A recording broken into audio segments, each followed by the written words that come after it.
GNUS. And let's look at what happened today. It pooped. It pooped all over everybody's hopes and dreams. Just horrible, horrible. And I'm in it from right here, 6:30.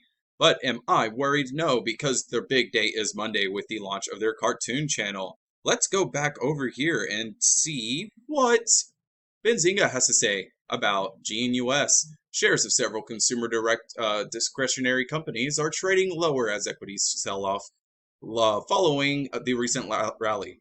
Stocks have rallied over the past week amid optimism toward the U.S. economy reopening and investors having potentially taken some profits along the following run-up.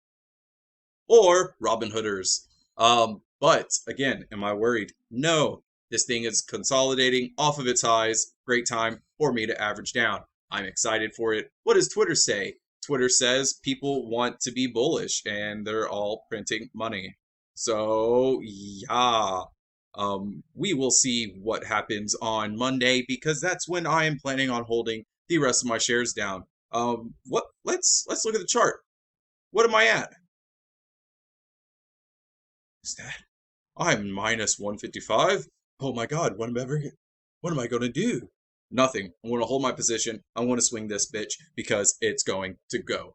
All right. Love you guys. Love this video. Share it. Like, subscribe, do whatever. Peace.